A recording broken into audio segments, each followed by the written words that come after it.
believe this event will be the most rewarding event after launch among all these events. So we hope so. So that's our goal, to let players feel really rewarding in these new events. What's going on, YouTube? Just back with some more Etheria RNG. We just got Ethernet RNG just reset, so that's pretty cool. Some more rewards to look forward to. All right, let's be real. I brought it up in the video where I was going over the whole interview with Jack about how it sounds like we're just going to get another event with more RNG.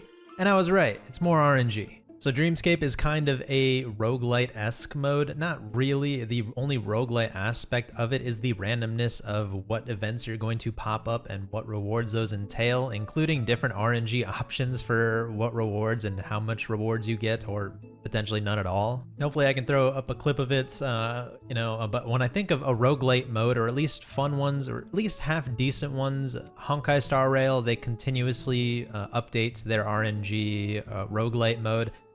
And as well as recently P5X with their whole train mode and the roguelite aspect of that. They're not perfect by any means, but what is good about them is the randomness, the RNG, the whole roguelite aspect of it.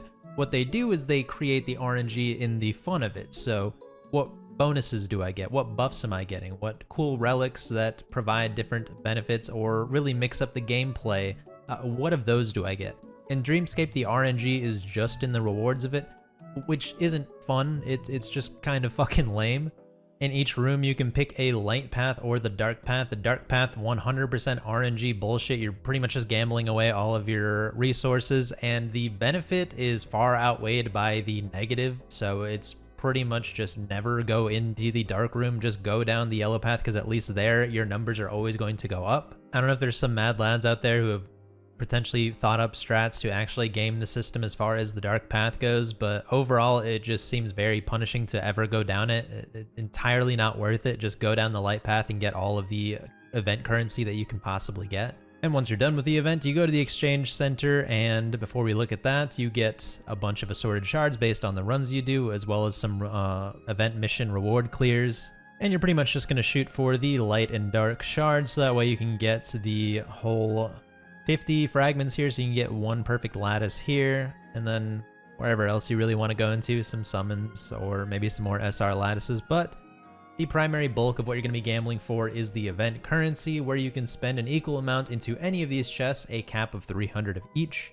I guess we'll find out towards the end of event how much currency you can realistically get as a free-to-play, or if you max refresh, whatever you end up deciding to do, which we'll get into that in a second. But yeah, more RNG loot boxes, and I brought it up before, but what I want to highlight here is the RNG of this event in particular is it just doesn't feel very rewarding. It doesn't feel very fun, even though this event probably is going to end up being our most rewarding event thus far. I'm going to imagine most people are going to be able to get at least one perfect lattice and then a few shards as well on top of that, and just that alone is going to make it more rewarding than most events. It's the difference of fun between something like beating a boss in Dark Souls. There you have to go run through a complete gauntlet, and then you go bust your ass against this, imposing force, and when you finally beat it, it feels great. In Dreamscape, you sit through a bunch of stages, go through a bunch of RNG rooms to hopefully get a chance at some rewards. You get to the end, and if you're on the higher difficulty ones, like the Abyss difficulty, you'll just end up slapping around a bunch of damage sponges. And then finally getting to Lindell, which is a timed boss where you're just supposed to do a little DPS rat race. The only positive of Lindell is the fact that they do still allow you to use the restart feature, so you can go ahead and retry and change up your team and see whatever works a little better to try and slowly figure out the fight, as you're going to go in with pretty much no information. But then none of that really feels rewarding. It just feels like a means to an end. So overall, my feel with the gameplay of the event is that it might be more rewarding in the end of it. We're probably going to get more lattices and whatever other rewards than we would in any other event.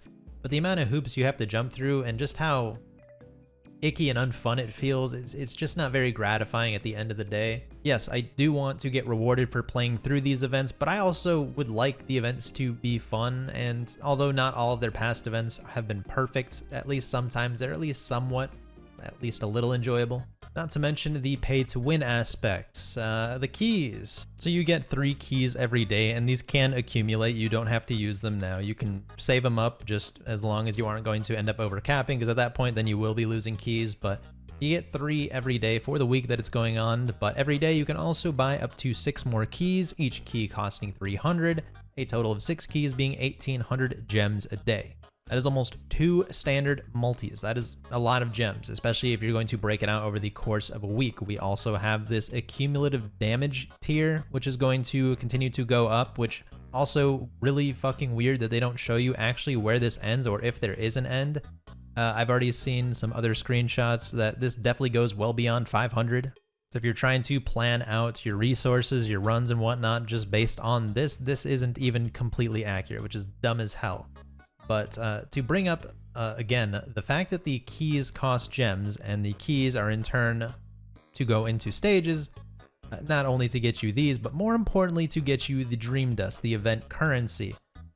This is a bit of a gray area in my opinion, because now essentially gems can be bought with money, and indirectly gems now buy you this event currency, which is used to open these RNG little loot boxes. Which now brings me to gambling or gacha regulations in other countries, at least, because it's a little more specific there.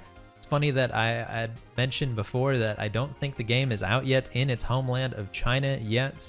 So it is interesting to see some of these, but I'm not going to go too far into detail in a lot of these. But I mean, you could probably read up a lot of this yourself, but at least in China specifically, this is probably going to get obfuscated. It's going to be a little gray because of the fact that the keys in-game can be bought with gems, but gems are also earnable in-game.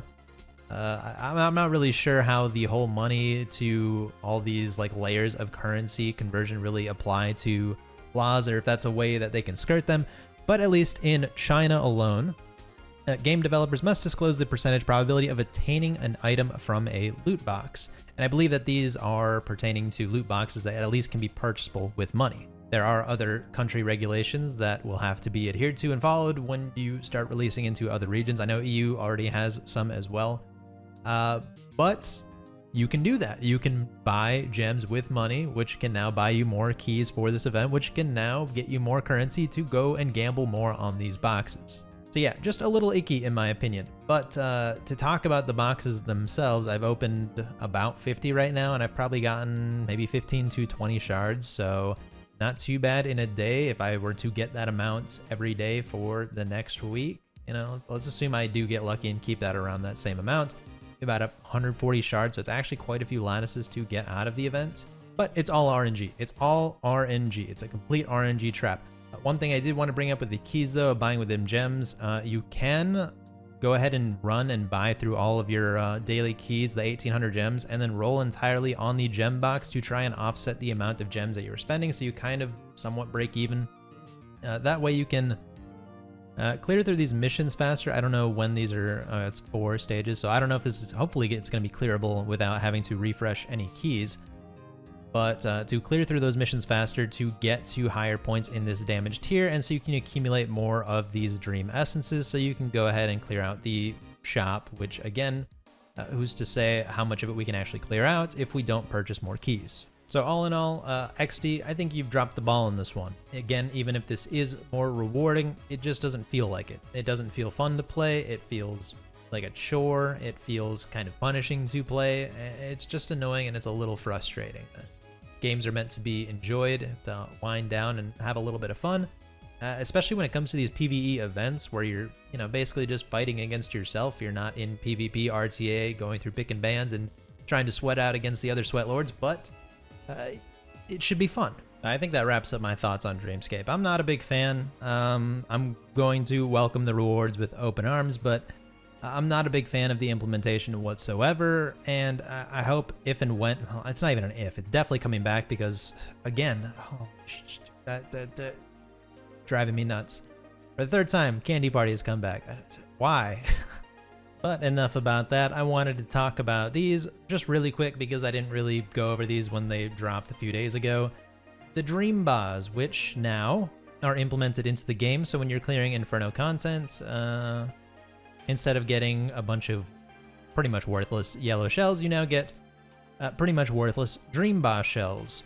These are worth 8k to recycle, and if we were to swap back to Mythic instead, Mythic is only 5k. I don't have any other epics to show because I don't really farm anything but Inferno, but I believe that they were 4k, so this is now just double the bonus that you get out of the training currency. But I think overall with this change, I think Jack really failed to nail on this one thing that he said in that interview video. Because the training data, it's a number, so you cannot feel it's 1,000, it's 10,000, 2,000.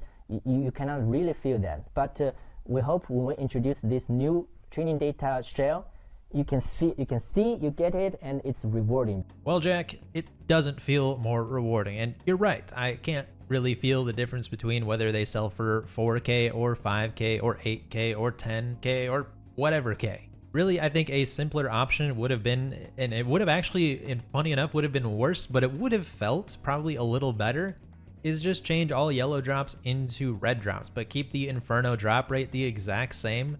So actually nothing really changed. It's just now visually I see a bunch of reds. So it feels a lot better than seeing a bunch of shitty yellows. It's just the way the human mind works. You see the prettier, fancier, rarer things, so immediately the endorphins will fire off a little more and you're gonna be like, wow, I got a bunch of reds, that's crazy. But yeah, overall, I don't care too much about this. I have been burning a lot more currency though, trying to roll subs, so it is a nice change, but it doesn't feel, I think, the way they want it to feel, which is more rewarding. It just doesn't feel like that. There is so much RNG that I feel they need to tackle with the game in general. There should be RNG, but I don't know. All these changes really just made me feel like it all just came and went with a whimper. None of it really made me really excited or proud to be playing the game. You know, I still enjoy the game. I still have fun. I feel like I'm going to be saying that a lot because I'm so overly, I wouldn't say overly, I'd say pretty reasonably critical of the game. Yeah, I think once the event wraps up and I kind of hopefully I'll take screenshots from now on of the tallies of all the shit that I get, but I think by the end of the event I might put out another video to kind of go over all of the rewards that the event ended up offering, and you know, maybe you know, in retrospect it'll feel a little nicer. I think I am going to try the strategy of buying gem boxes and refreshing keys, and I'll see how that goes so I can try and clear out at least the rest of this shop. But I'd like to hear what everybody else has to think about this new event. Do you think there's too much RNG? Do you feel that it is actually really rewarding? Does it feel fun? Does it feel good? Are you happy that the event came around? I mean, I'd at least prefer this over like, you know, train event or something like that. But yeah, that's about it. Hopefully I didn't ramble too long this time. But enjoy the rest of your week, everybody. Take care. Thank you for watching, and I'll see you in the next one.